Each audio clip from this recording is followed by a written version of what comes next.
हनुमान जी को तो हमने देखा ही आदि पुरुष में कि किस तरह से दिख रहे हैं। यहाँ पे हनुमान जी थोड़े से कम लग रहे हैं, वो थोड़ा सा मौलाना जैसे लग रहे हैं। तो हनुमान जी को किस तरह से होना चाहिए था आदि पुरुष में। नमस्कार।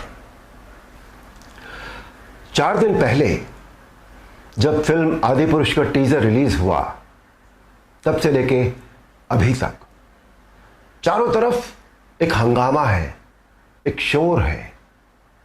फिल्म इंडस्ट्री में, चैनल्स में, जर्नलिज्म में, एडवर्टाइजर्स में, संत समाज में, चारों तरफ एक शोर है। चारों तरफ डिबेट्स हो रही हैं, चारों तरफ भली बुरी बातें कही जा रही हैं।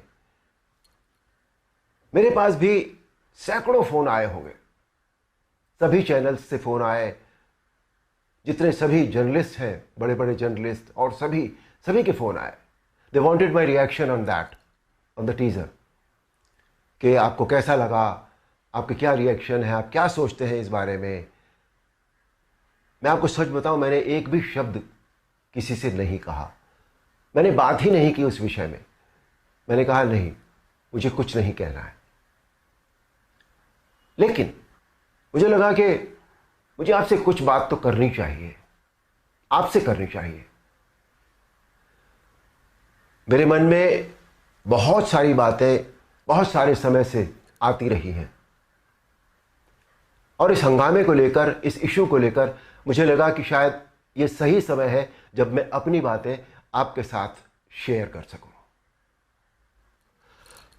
दोस्तों, ध्यान से सुनिएगा। रामायण, महाभारत, श्रीमद् भागवत जैसे जितने भी ग्रंथ हैं, शास्त्र हैं, यह हमारी सांस्कृतिक और धार्मिक धरोहर है। यह हमारी संस्कृति है, यह हमारी जड़ है। सारी मानव सभ्यता के लिए यह नींव के समान है, और न तो नींव को हिलाया जा सकता है और न ही जड़ को बदला जा सकता है।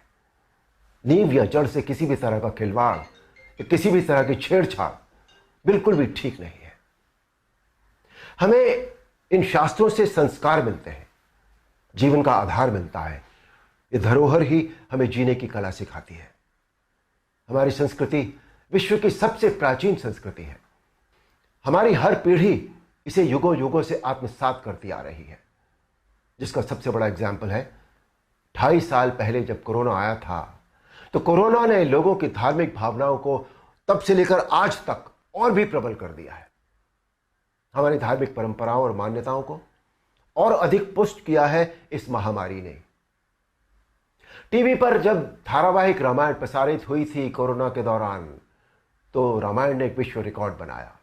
आप सब जानते हैं, हम सब जानते हैं, ये एक बहुत बड़ा संकेत है हमारी मान्यताओं और परंपराओं की प्रामाणिकता का।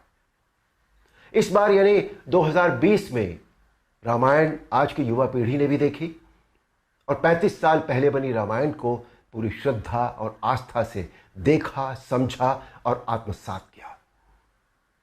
आज जो बेहिसाब लोग मुझसे मिलते हैं, उनमें सबसे ज्यादा संख्या टीनेजर्स की होती है। दोस्तों, 500 साल के संघर्ष, अथक प्रयत्न और जद्दोजहद के बाद, न जाने कितना रक्त बहाने के बाद, हमें राम मंदिर के पक्ष में निर्णय मिला, और वहां एक भव्य मंदिर का निर्माण हो रहा है, जो 2024 तक पूरा भी हो जाएगा। अप्रिशिएट करने वाली बात यह है कि मंदिर को भव्यता देने के साथ साथ उसकी आत्मा और मौलिकता को ज्यों का त्यों रखकर यह मंदिर बन रहा है। हमें अपनी सभी सांस्कृतिक और धार्मिक धरोहरों और मान्यताओं को जैसी वो हैं वैसी ही बनाए रखना चाहिए। उनमें किसी भी तरह के बदलाव की न तो जरूरत है, न करना चाहिए, और न ही किसी और को करने देना चाहिए।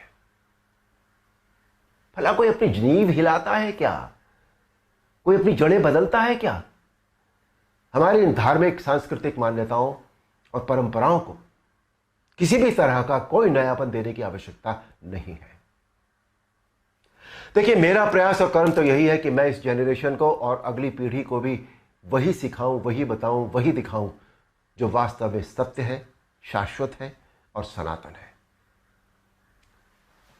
एक बात और सोचने वाली है, किसी और धर्म की परंपरा या मान्यता में जब किसी भी प्रकार का बदलाव या नयापन नहीं किया जाता, तो हमारी सनातन धर्म की मान्यताओं परंपराओं के साथ छेड़छाड़ आखिर क्यों?